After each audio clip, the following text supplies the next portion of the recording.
stay together, or we just want to really hear from you. And, our topic coming up here in about a month, which I was reading some stuff on that really it's about a month that we're going to get some stuff together for this, is livable communities. And sort of how do we establish livable community that's equitable and that's inclusive. And I know we sent some questions to you. If you have them in front of you, that would be awesome.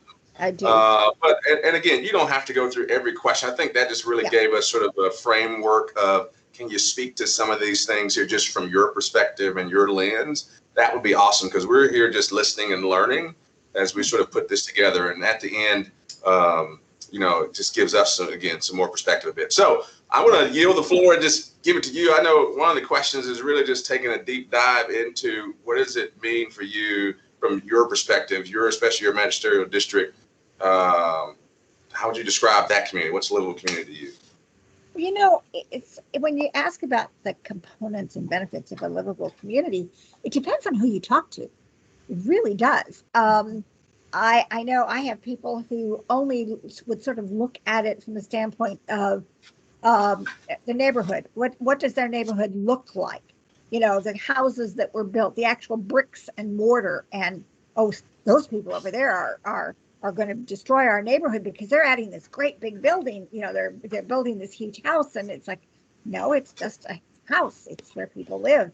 You talk to some people, and a livable community is absolutely connected to climate change and nothing else.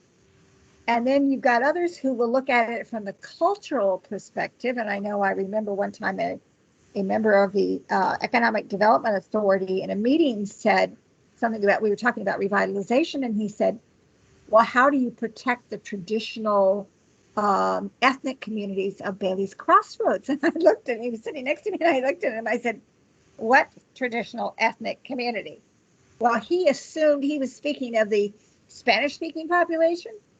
And I said, you could have a family from, you could have a family who lived there for 40 years, typically American, living next door to a couple from Yemen, living next door to somebody from Guatemala, living next door to somebody from Africa. You tell me, what is the traditional ethnic community of Bailey's Crossroads? That's where, people, if you only drive through something quickly, you see, maybe in Bailey's, you would see a lot of day laborers at the 7-Eleven. So you assume that it is a Hispanic community. Well, even if you take that Hispanic community, you break it down to where people are from, the language may be the connection, but the culture, the foods, everything are going to be different according to whether it's from your Guatemala, Honduras, Costa Rica, Peru, Colombia, Brazil. Okay, which culture are we talking about? So we're really a melting pot, a real melange of people. And within that community, there are all these subsets that we tend sometimes not to recognize. And so for me, I think that what the components and benefits of what's a livable community? It's everything. It's everything. And it's an understanding of everything and an appreciation of everything. And if you don't appreciate it, at least you've got some sense of why it is the way it is. That's a hard part. When I first came into office, and for the first 10 years or so that I was in office, I'm in my 26th year, I actually had people coming to my office who'd been here for a long time, who would come to complain about their neighbors, and they would say, this used to be a nice white community. And I was appalled, and almost to the point where you say, that's the end of this conversation. But that shouldn't be the end of the conversation, because you got to push back on it. Mm-hmm. And the same thing with a PTA member who told me years ago that she didn't want all those little brown faces from Wilston coming to Beech Tree Elementary, because actually, those were other people. They were not the ones that they wanted at the school. And again, you want to say, that's it, end of conversation. But you have to go in and say, look, we're all in this together. We want to make sure that all of our children have the same opportunities. This whole idea about, well, we're not Bailey's people, we're Sleepy Hollow people. I'm sorry. Identifying yourself by your elementary school is really silly. If you're a parent and you've got your kids in school, okay, you're a parent of a child in that particular school. But does that make you a Sleepy Hollow parent or a Bailey's parent? Maybe for PTA purposes, but for everything else in the community, we all use the same streets, we go to the same grocery stores, we go to the same, sometimes the same churches. We all have, our various faith communities. We have all of this, and it should be integrated rather than separated. What we're trying to work against is stovepipe, stovepipe, stovepipe. There are times when absolutely people are more comfortable in their stovepipe because maybe it's a language issue, maybe it's a faith issue. They just are more comfortable where they, in that particular area. But that doesn't mean you close off to everything else. And I suspect I am getting way off of your subject matter because this is just. No. That talks a little bit about diversity a bit as well when you think about livable communities. So I think you're going there. We want to hear from you because this is your perspective a bit. So when we talk about diversity, again, too often diversity tends to be ethnic and language, but we also have a broad diversity. Look at our age groups. There's a diversity in age. There's a diversity in jobs, what people do. We have blue collar workers, we have professional, we have attorney, we have the gamut of everything. So that's another piece of diversity. We tend to identify diversity as others who have come here to make us more diverse, and we forget the folks who have been here who also are part of that diversity.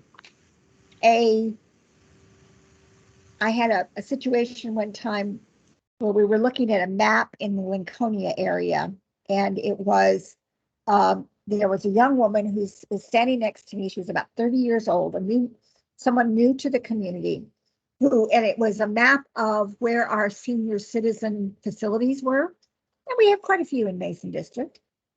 And she said, "Why are we doing all of this for old people?" And I sort of thought, am I hearing this right? And I reminded her that these are the people who built our community. They want to stay here, and the families of people who built our community, maybe, or maybe the people who have come here more recently, want their parents to be able to live with them also in a facility. So that's why we have all of these senior facilities. This is the largest growing of our population. I don't think she was very happy with my answer because she saw it totally differently. We got all these old people. Well, I see it as we've got all these people. We have lots of children. We have lots of young people. We have lots of middle-aged people. We do have lots of old people. But these are folks who have, where do we want them to go? You reach a certain age and then you're supposed to go somewhere else? No, this is the community that you've lived in, that you've built, your family maybe here. So we have to look at the breadth of the diversity, but we have to look at the diversity this way too. And one of the challenges I have is that I find that when we're doing, for instance, land use planning, or almost any kind of thing where you have a public meeting to discuss it, the people who show up are older. Younger people tend not to come to these meetings, so that the decisions are being sort of fostered by people who may have been here for a very long time, but have no clue what the younger generation wants. I have younger people on my staff. I've always hired young folks to be on my staff, and they push me in ways that I didn't think I'd like to be pushed sometimes, because they see what the newer generation wants. younger people don't necessarily want the same thing their parents and their grandparents wanted. And yet the decisions often are made, or the discussion is often only with older people, because they're the ones who show up to public meetings and the public hearings. And quite often they don't like anything. And that is a challenge for somebody who's in elective office to try and navigate. As I often like to say, the decisions are made by late gray heads like me, but it's for people who are going to be using those decisions for the next 40 years. So we really need to be able to make those calculations for that broad variety of people. You know, you may not like something that's planned for 15 years down the road, but you may not be here in 15 years. So, you know, why are you getting so agitated about this? So we really need to find a way to draw in, to attract more people to actually have a voice. I think a lot of times, especially if people are, well, they're so busy, sometimes they really don't like the decisions being made, or they don't feel that they can have a voice in decisions. And so why should they show up? And this is where you need to take trusted leaders in the various communities, get them to bring those younger folks in. We had a very successful, rather rocky meeting on housing a couple of years ago, when we could all still be in together. And a lot of people, we had translators, and we heard from a lot in the community who don't normally turn out. And it was all because of a couple of leaders in the community, trusted leaders, who went out and said, I'm going to come to this meeting. I want you to come. And the room was full. And I will tell you, some of the things that we heard were not terribly comfortable, but people felt that they had the, that they were asked their opinion, and we heard it. They gave us their opinion. Most of it was they, wanted better housing, more affordable housing, so forth. But it also showed us from the person, from somebody actually saying it, what their barriers were to housing, rather than having it listed in a report.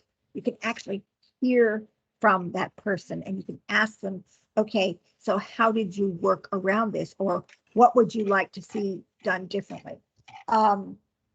We really need to be able to talk to people. We have a lot of day laborers in my district.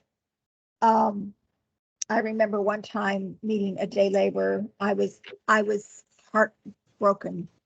The man was a doctor. He was a radiologist in his home country. He could not get licensed here.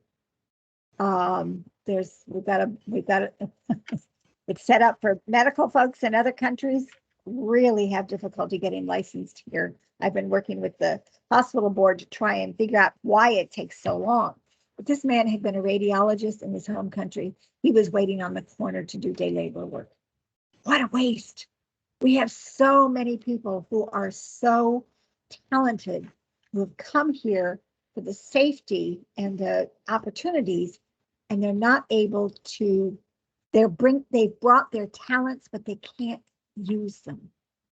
I have a group that meets once a month. It's my Hummer Road Task Force, and it's daily. It's a community, the police, advocates, and so forth, and working to ensure that our day labor community is safe and addressed, and that we understand what they're looking for. And so the group asked if we could actually speak to a couple of day laborers. This was a request which was hard to fill, because most people are not willing to come and speak to an elected official and a couple of police officers along with community members if they don't have any documentation. But they were able to bring two women in who were, one woman had been a nurse in her home country. She was now working in a laundry. Again, terrible waste of talent and skill. The other woman was a caregiver for elderly. So they weren't exactly the construction day laborers you usually think about, and each one of them introduced themselves. Now think about this. They introduced themselves this way. My name is Rosa. I'll just pick a name. My name is Rosa. I pay my taxes and I don't have a criminal record. Can you imagine going to a group and introducing yourself? My name is Penny. I pay my taxes and I don't have a criminal record. But this is the defense mechanism that these women felt they had to use because of how people might perceive them. We had quite a lengthy conversation after they had gone, because we were all sort of stunned that this is how women felt they needed to identify themselves in speaking to a group.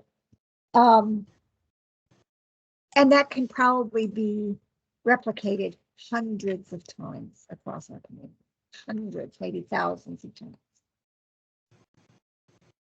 So, Supervisor Gross, how do you think the pandemic has sort of had to make you evolve, as you think about the district evolve and some of the things you're doing now? One of the things I really am most proud of in Fairfax County is that the county was able to maintain most services. Now, many of them were virtual, but the county never closed down. We had to close buildings to the public, but the services never closed. I've been in my office every single day, just about every single day since the pandemic shut down everything down. Our building is closed, but my staff now is here. And we were always answering the phone, doing emails and so forth. So we never closed down. But in some cases, the pandemic has made connections a little easier, because virtual meetings, although they are stifling and exhausting, means that you don't have to travel. Everybody can be on the screen. So that's good. But I think that in the community, the broader community in Mason District, as in many other places, the pandemic affected some of our most vulnerable citizens and made them even more vulnerable, because they lost their jobs, because they ended up, facing eviction. Fortunately, some of that, those evictions have been delayed, but it's been extremely difficult. The fact that in many cases people are living in there's lots of people living in small spaces, which the pandemic gives any kind of virus an opportunity to just, run rampant throughout that whole apartment. And that is a problem that we saw in Mason District early on. We have the Culmore Clinic, which is a wonderful, wonderful nonprofit clinic that treats people who have no insurance. And the director had called me, I think it must have been in April or May last year, and she said, we did a survey, and we have, there are three streets in the Culmore area that have really high incidences of coronavirus. And I said, yeah, I'll bet it's Vista Drive, Glen Carlin, and Knollwood. I said, I could tell you that without even looking, because those are the streets where we have a lot of apartments, and we know that there's already overcrowding there. So we have those close connections for folks who in some cases were doubling and tripling up now because they lost their jobs, which just makes it a perfect petri dish for coronavirus. There's been a good deal of outreach to get people first tested and now get their shots, but we're way behind. We are way behind. Part of it is Part of it is communication. Part of it is distrust. It's just, not feeling terribly comfortable about doing this, sort of knowing that they need it, but then on the other hand, what if? And so the pandemic has affected a lot of our lower income. Well, let's not say many of our most vulnerable people. I will say that when we first opened the registration, which was a disaster, I was getting calls and emails every day from people who were in their 80s who were terrified they were going to die before they could get their shots. And it's really sort of interesting. Usually you're sort of trying to keep your health conditions to yourself. Not these days. Everybody is using, all sorts of, well, I've got a heart condition. I had, this, that. And I keep thinking, I didn't need to know that. That is personal information. You didn't need to tell your elected official. We just wanted to get a shot and you were having difficulty getting registered. I don't need to know all the rest of this stuff. But the pandemic has created chaos. It's tamping down now, but I think as we open in more phases and have more people able to be in those phases for the shots, I think we still are going to have a lot of people who are sort of around the corner and not getting what they need. And I'm not sure how we actually get to find all those folks, because a lot of it is trust and a lot of it is fear. Many people, and I saw this after 9/11 especially, people who thought they had moved to a safe place discovered that this country was just like every place else. It wasn't safe. And trying to figure out, what have I done? Why have I come here now when it's not any safer than where I came from, where I left? That's still a challenge. I think it has perhaps abated a little bit, except that there was such a sea change after 9/11 that today's community is a lot different than it was. The feeling about today's community and how you trust or don't trust your neighbors changed a lot in the last 20 years. And that's very sad. I hate to even say that, but that's what I've seen. From a land use perspective, because I know that's always a hot issue here in Northern Virginia, since there seems to not be any land, yet building happens all the time. Are there any major projects that are in your district? I know I used to live in Falls Church, so I'm at least familiar with Seven Corners and Bailey's, but new projects that speak perhaps to the one Fairfax plan that was set, or speak to inclusion and diversity in any way? One of the things that's really exciting is the repurposing of office buildings. You may have heard about repositioning and repurposing of buildings. And we have a number of buildings in Fairfax County that were offices and no longer are offices. And of course, we're also we were seeing that in the retail market also, because our shopping centers now, in many cases, are they were struggling before the pandemic, and now they've really had some challenges. So there's more of a mixed use town center kind of approach in some of these.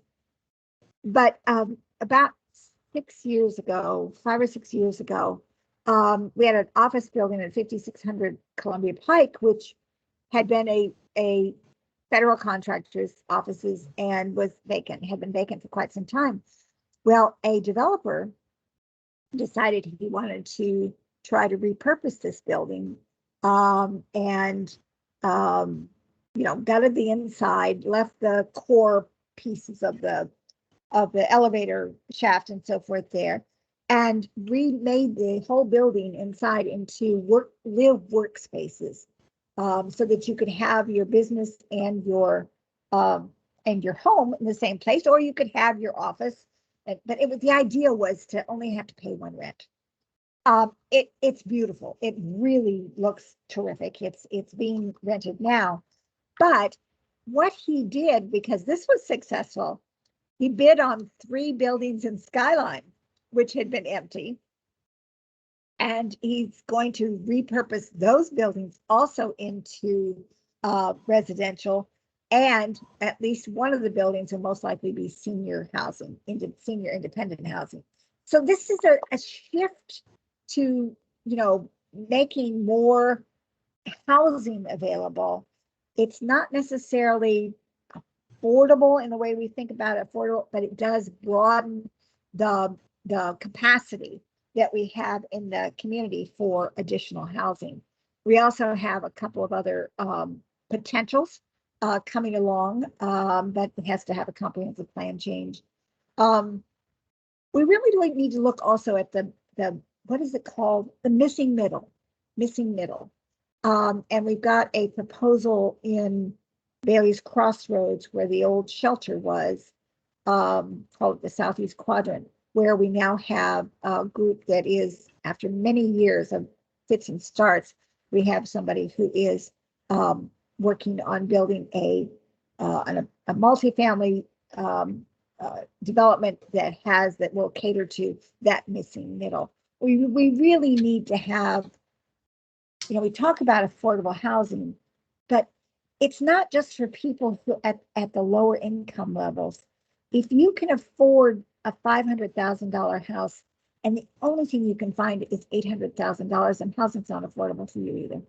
And so we have to put it into context that there are all sorts of affordabilities that people may need. So some of these developments that I just described will address that missing middle, which has been a big issue for this region also. At the Metropolitan Washington Council of Governments, where I've been on that board for 26 years, there's a lot of work going on in the region to do affordable housing. One of the things that I think we missed the boat on, and I'm hoping that there will be some way of sort of getting that back. When Metro first started the first Metro, I remember when Metro first opened in 1976, it ran from DuPont Circle to Union Station. It was the red line. You could go from Union Station to DuPont Circle. That was all we had. But the whole idea behind the Metro was to build housing near the Metro station so that people could walk to the Metro station, take the Metro to work, and then, they wouldn't have to have a car. Well, what has happened over time is that having a Metro location has raised the price tremendously. And so the people who want to live near a Metro station tend to be, or the people who can live near a Metro station tend to be people of higher incomes. That's really not what we were looking for when Metro started. It was supposed to be that great leveler. And so I think that that's been a challenge for us from a land use perspective. The more amenities you have, the more expensive the land is, but golly, that works in the opposite direction of where it should have been going. If you can afford to live farther out and and have a bigger house and so forth, then go for it. But the people who really need, who we depend on, the service employees and so forth that we depend on, ought to be able to live closer to where they work and not have to be 30 miles away. Supervisor Gross, so when you think about community, some of the things that we've heard, whether it's from you or from others, we talked about housing, talked about healthcare, safety has come up, jobs, I would say. But when you think about public and private partnership, what are some things that might be going on in your district right now that are the next couple of years when it comes to that? Mm-hmm. Interesting question. Gotta think on that for a bit. One of the things I think that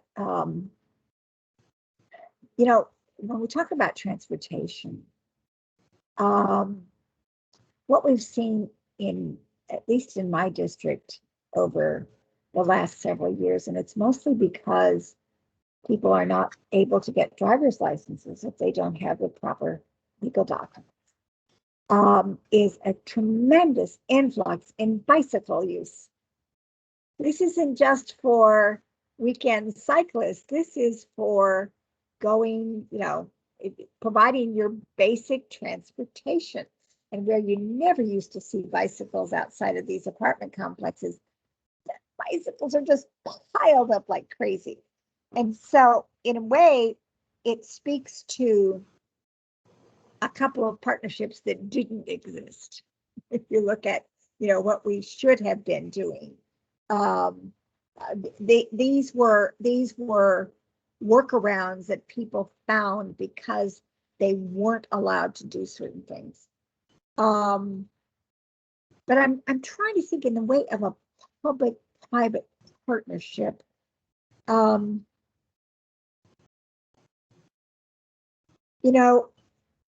We've got some fabulous partnerships with some of our faith communities who have banded together, regardless of what faith they are, to do things to improve the lot of their congregations as well as the community overall. A great example of that is Dara Hojra Mosque at the Seven Corners. But I'm thinking in terms of public-private. You got me there. I'm sorry. I just said no. All good. All good. It's all good. I'll open it up. You got some other questions there, but I'll also open up to the group. Yeah, I've been doing all the talking. Let me see that. Do you all have any kind of reaction to what I've been saying?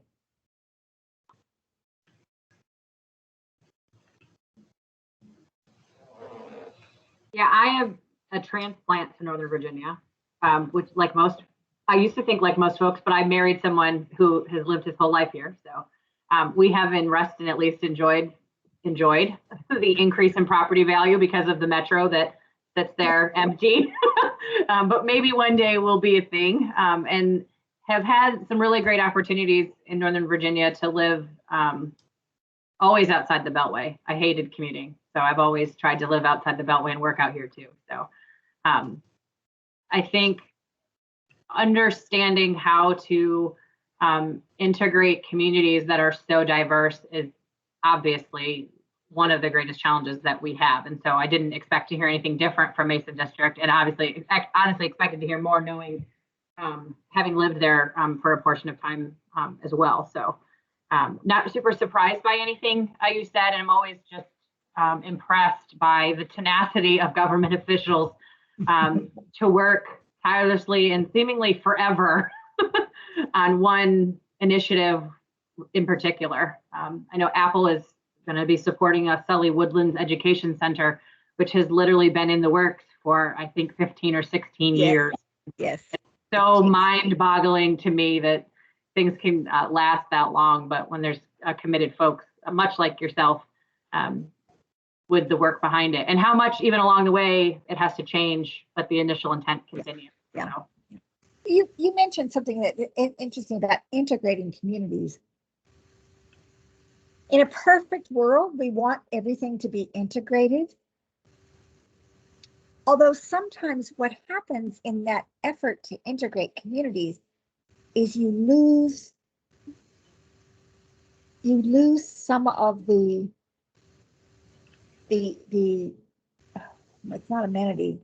You lose some of the pieces that make community. You sort of homogenize it.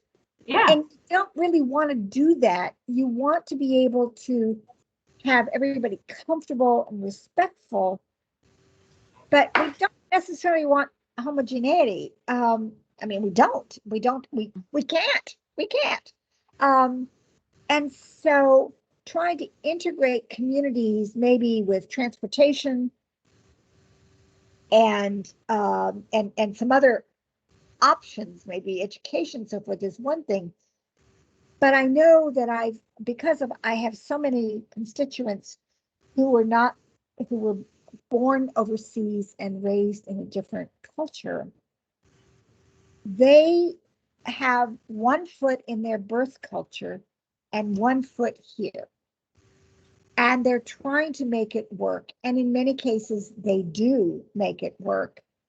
But, if you have one foot on one side and one foot on the other, and the middle starts moving apart, you're going to be in trouble. Yeah. And so I think that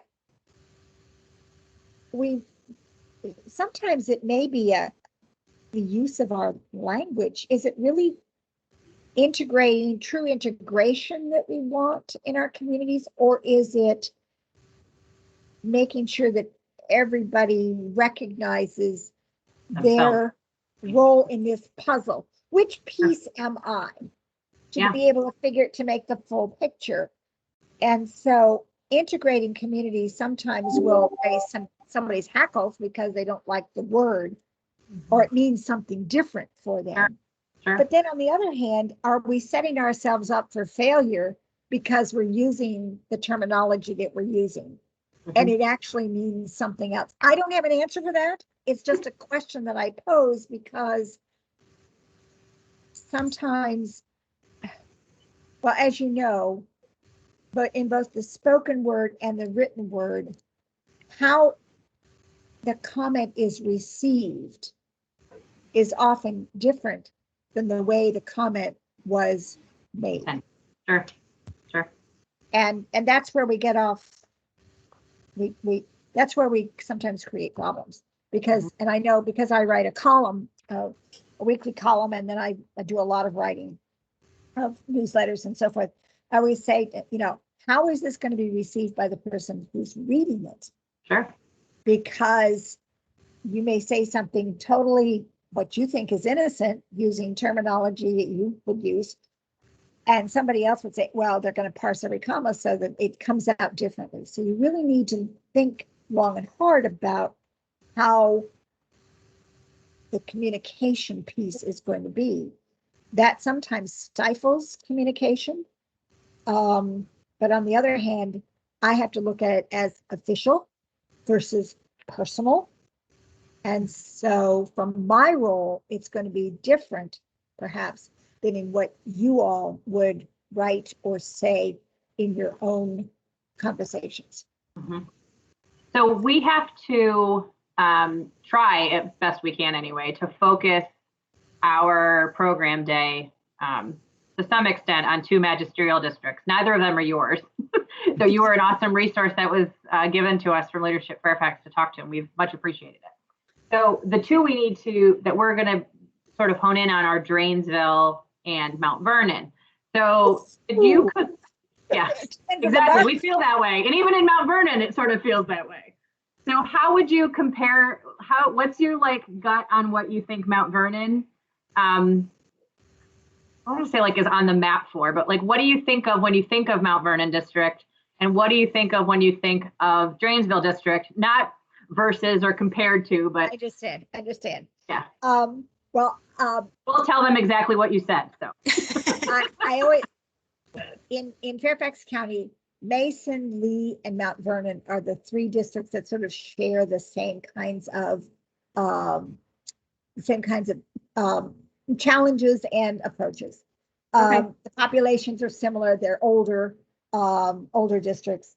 Drainesville, we always have to chuckle about, Drainesville, Great Falls, because everybody says, well, I'll bet they don't have affordable housing in Great Falls. I'll bet they don't have any homeless shelters in Great Falls. I don't think, and it's like, Drainesville has a similar situation. Yes, it is. If we have some wealth, the wealthy area is probably, at least in most people's minds, up toward the river. Although down the river in Mount Vernon, there's some pretty big houses. And so it's interesting. There are really, I think, in many cases, self-determined impressions of both districts that Drainsville is way up here and they've got it all. You know, they've got Tyson's Corner, they've got this, they've got that. Well, they also have all their usual challenges that we have in any community. They have broad diversity. They have both age and diverse and culture. Interestingly, I think there are a lot of Indian Americans who live up in the Drainsville area, and also quite a few in the Mount Vernon area, which may be something that is a connection. But you know, as I've always said, you look at other people's districts, and you look and you look and you look, and oh, gee, when you've got a big crisis in your own, you look at somebody else, and then you get back and I'd rather have my own problems than some other district. So I think that it sort of depends on the issue of the day. If I'm thinking right now, this very moment, Awesome.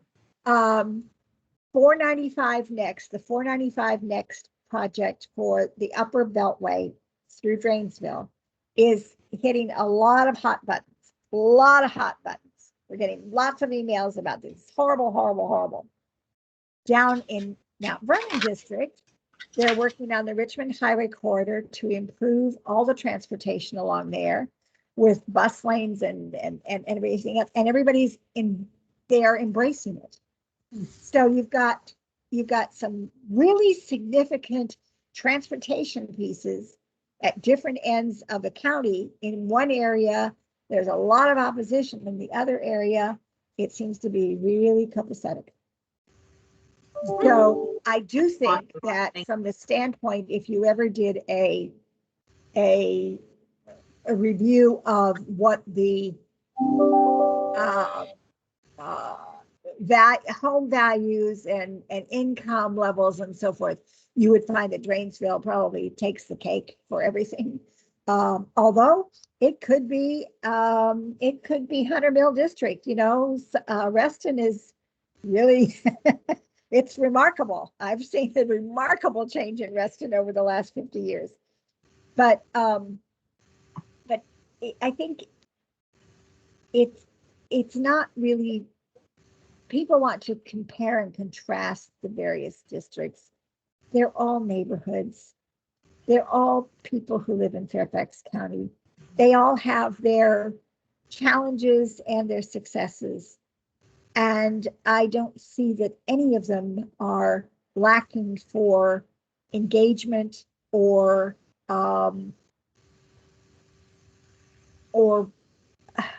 excitement about the future. I know we only got a few more minutes here of your time, so I don't know if there are any other thoughts or questions you might have. Chris, you've looked very intense through this whole thing, but we haven't heard much from you. And of course, Mount Vernon District is one of those areas that would be right up the alley for your American Revolution group. That's right. That's right. I am a reader of the Fall Stretch News Press, so I have the opportunity to read your column from time to time, and I enjoy the information that you share. Your response to the last question you talked about the problems and solution depends on the issue of the day. The example you gave with Drainsville was the 495 project, and with Mount Vernon was the Richmond Highway Improvement Project. And both examples show how government, or how government, the layer of government above the county impacts what goes on in the county. And so I want to connect that to an observation you made earlier, which is the participation of young people.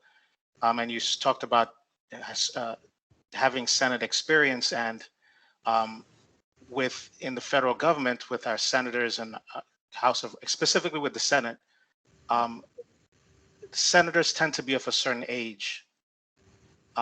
They tend to be older, our parents and our grandparents. Although constitutionally, the minimum is age 30, a lot of senators are in their 50s, 60s, 70s. 80s, 90s.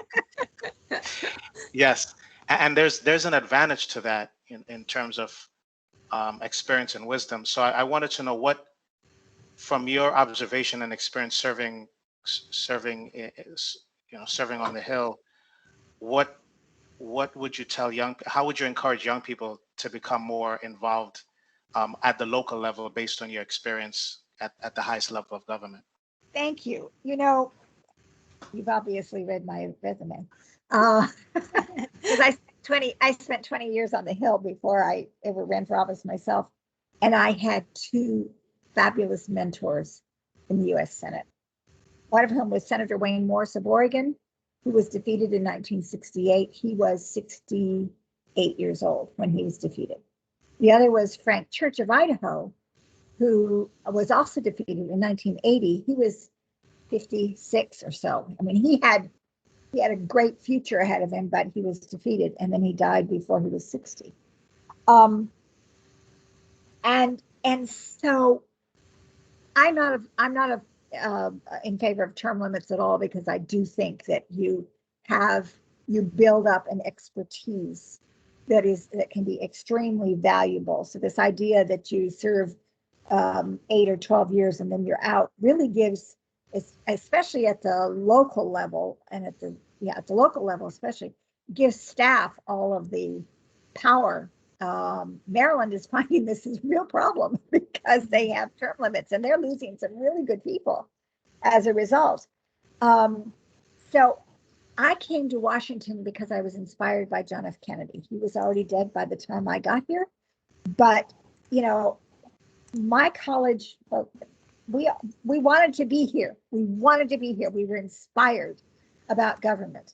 I am still inspired about government, but I started this in the Senate, and I worked my way down to local government. I never thought I would be in local government, but it is what is closest to the people, and so this is where I think that it's easier for younger people to get involved in their local issues. I know when I often get interviewed by Boy Scouts who have to do their community badge.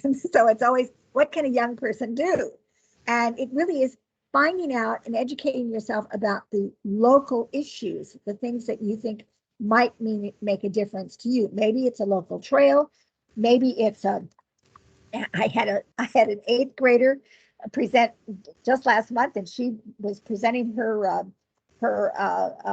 project to several of us, and she thought, people kept breaching the stop sign on her way to school, and she wanted something done about it. I said, "Whoa, you come to the right place," because I was able to take that to the police captain that very afternoon, and they started doing some patrolling at that particular intersection. Wow. So you can't always see instant results, but you need to find, what is it that interests you? What is the issue? Is it sidewalks in your neighborhood? Is it, people running stop signs? Is it noise? You find something that, it doesn't have to be this high overarching federal issue.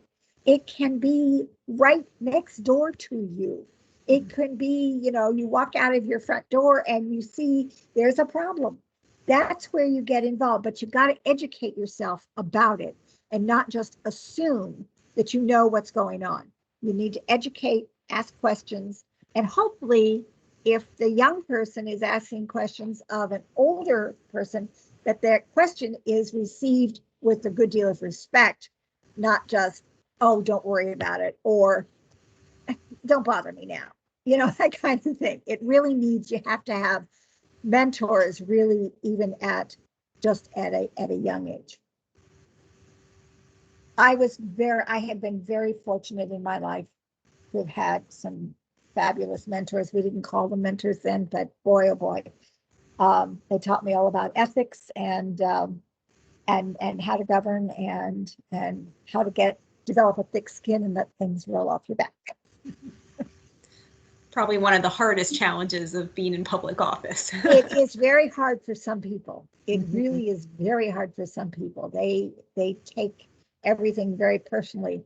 You're not going to survive in this world if you take everything so personally. You've got to be able to sort of compartmentalize and get rid of it. Don't let that. That's not really you. It's the profession. I have always thought there's a personal penny and a professional penny, and there's a lot of overlap, but you have to actually separate it sometimes. Yeah. I don't allow my husband to talk to me about county matters at home. Send it to the chain of command or the process. That did not happen at my house. I'm asleep, dear. I am not going to discuss this now. I don't blame you. Well, hey, Much. Supervisor Gross, I know we're running on time here. It's 11:59. I think we had you till 12. We do want to thank you for spending some time with us today, and we got a lot, and that will help us. If you're open to it, we'll have a presentation day coming up in May that we're looking at how that day is going to look. And if your calendar permits, and we decide that, man, this will be a great fit, we'd love for you, if you are open to it, and if it fits in, as we look at our day, if you can keep a hold on the calendar for that day, if you don't mind speaking. I think our broader group. Yeah, Be glad to if you get that to me so we can get a hold on the calendar. Yep. Very good. All right. All right. Well, good Thank you luck so with your much. project. I'm always so impressed with the things that that Leadership Fairfax does with their individual projects. I mean, just coming up with the ideas, and then also perhaps it would be interesting to know how you went into the project with with any preconceived ideas, and how you learned what wasn't necessarily what you thought it was. Oh, this isn't exactly what I We're thought. also the last group to go, so we had the benefit of seeing 3 other groups prior to us. I don't see it as a benefit. To me, it's pressure. We have to one up them every time. Every time a new group presents, I'm like, oh, now they took that. Now we got to do better than that. I also feel we have the broadest topic. So exactly what you said. I'm interested to see what we do with it too. Yeah. Because ours is extremely broad. It's not as honed in as healthcare or education or virtual Yes. work. So, Yes, I mean, it's almost 1.2 million different ideas here. Exactly. Exactly. Well, thank you so very much for your time. Thank you again. Have a good day. Bye, Good everyone. luck. Bye-bye. Take care.